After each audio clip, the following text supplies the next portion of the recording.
கர்த்தருக்கு ஸ்தோத்திரம். இந்த நாளுக்கான வேதவசனம் உன்னத பாட்டின் புஸ்தகம் 4வது அதிகாரம் அதனுடைய 9வது வசனம். உன்னத பாடல் 4:9.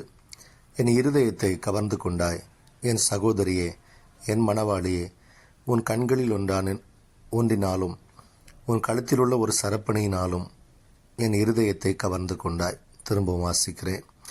என் இருதயத்தை கவர்ந்து கொண்டாய், என் சகோதரியே, என் மணவாளியே, உன் கண்களில் ஒன்றினாலும் உன் கழுத்தில் உள்ள ஒரு சரப்பணியினாலும் என் இருதயத்தை கவர்ந்து கொண்டாய். அன்புக்குரியவர்களே, நேசர் சூலமத்தி குறித்து சொல்லும்போது அந்த நேசருடைய இருதயத்தை சூலமத்தி கவர்ந்து கொண்டாய்.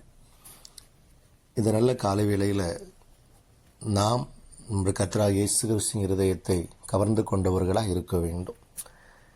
அது எப்படின்னு கேட்டிங்கன்னா, நேசர் சொல்லுகிறாரு, எதுன்னு எனக்கு தெரியலப்பா, ஆனால் ஏதோ ஒன்றினால நீ என்னை கவர்ந்து கொண்டாய். இந்த காலை வேளையில் கர்த்தர் நம்மை கவர்ந்து கொள்ளுகிற அளவுக்கு நம்ம ஏதோ ஒன்று ஆண்டவர் கை செய்யணும்.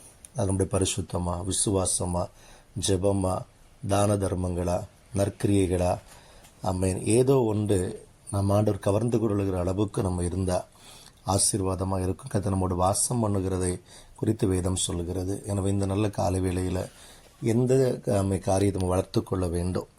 எப்படியாவது இயேசு என்னை கவர்ந்து கொள்கிற அளவுக்கு நான் ஏதாவது ஒன்று செய்யணும் என்கிற நல்ல சிந்தையோடு இந்த நாளில் இந்த காரியங்களை தொடங்குங்க. கர்த்தர் உங்களோடு கூட இருப்பார். சூலமித்தி தன் நேசரை கவர்ந்து கொண்டதினால நேச தங்கி வாசம் பண்ணுகிற ஒரு அனுபவத்தை குறித்து வாசிக்கிறோம். இயேசு நம்மோடு கூட வாசம் பண்ணுவார், எந்த மாற்று கருத்தும் இல்லை. கர்த்தர் நம்மோடு கூட வாசம் பண்ணினா எவ்வளவோ நன்மைகள் நம்ம பெற்றுக்கொள்ள முடியும்.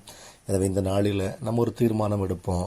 ஏதாவது ஒன்று என் ஆண்டவர் கவர்ந்து கொள்ளுகிற அளவுக்கு நான் எதையாவது ஒன்று செய்யணும் என்று சொல்லுகிற ஒரு தீர்மானத்தோடு இந்த நாளை தொடங்குங்க. நிச்சயமாக கர்த்தர் உங்களோடு கூட இருப்பார். இந்த நாள் ஆஸ்வாதமாக இருக்கும், மகிமையாக இருக்கும். கர்த்தர் பெரிய காரியங்கள் நமக்காக செய்வாராக. ஆமென்.